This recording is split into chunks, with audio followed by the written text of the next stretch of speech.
first step obviously you're going to do is take a measurement, and then from the measurement make the pattern. Once the pattern is drafted, it's going to be cut out and then made into the breeches themselves. A lot more details go into in between all of them, but really the art and the mystery for these individuals here is learning how to cut and fit.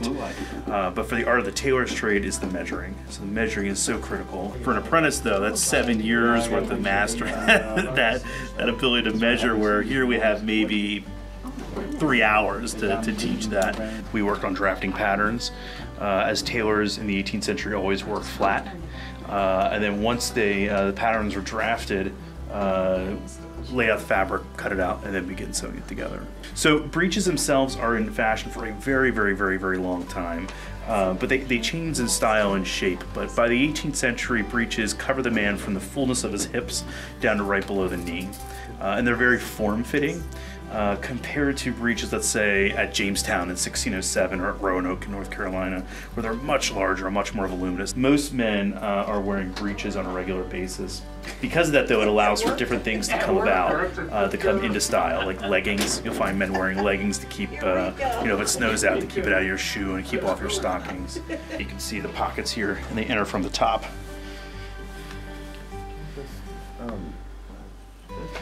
The only big difference, though, between our modern trousers today and the ones they're wearing 200 years ago is that they have this flap in the front, very reminiscent of sailors' dress blues today in the 21st century. They still retain that sort of flap front there. So that was the style that emerged past about 1750 or so and stays in style through the early 19th century. North Carolina has a really fantastic history, and that's one of the nice things that the historic sites do. They do an excellent job of making history not so boring.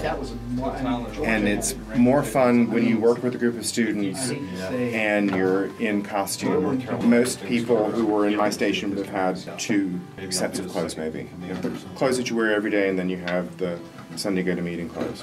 And we've got inventories from the 1720s, and you can tell from the inventories when it's clothes that's theirs and clothes that they may have inherited, like from their father or something like that. You look at the values assigned to the clothes. I'm making linen intentionally so that it will not be so hot.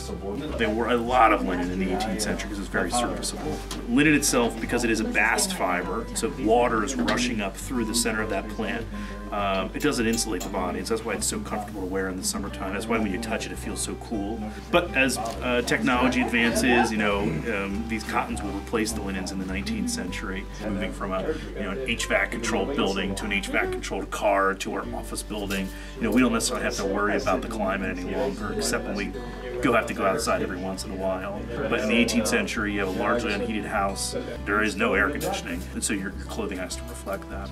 Generally, the materials 200 years ago were much better made, in fact, than what we have today. Just because a machine makes it, we oftentimes think it's better, but in fact, the hand is what the machine is imitating. So most folks, I think particularly in this group, are really interested in trying to recreate clothing as accurately as possible through not only the construction techniques but also the fit and finish of it. We try to use, of course, natural materials, linen, wool. We try to use types of fabric that were around in the 18th century. We can't find everything that they had back then, but for the most part we're able to get reasonable reproductions of all the different types of materials. For most of us, it's very important to have materials be as authentic as possible. No zippers, no snaps. It's not something that they had in the 18th century. We'll use buttons. We'll use the types of buttons that they had, or metal buttons. On the first day of the workshop, we were talking about how metal buttons are attached versus, say, a cloth-covered button, and we'll just use whatever we feel is most appropriate for the project that we're making. I'm what's called a sutler, S-U-T-L-E-R.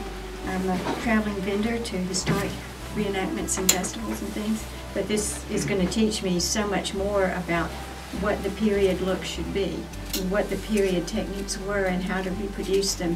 And it's just fun. It's just fun.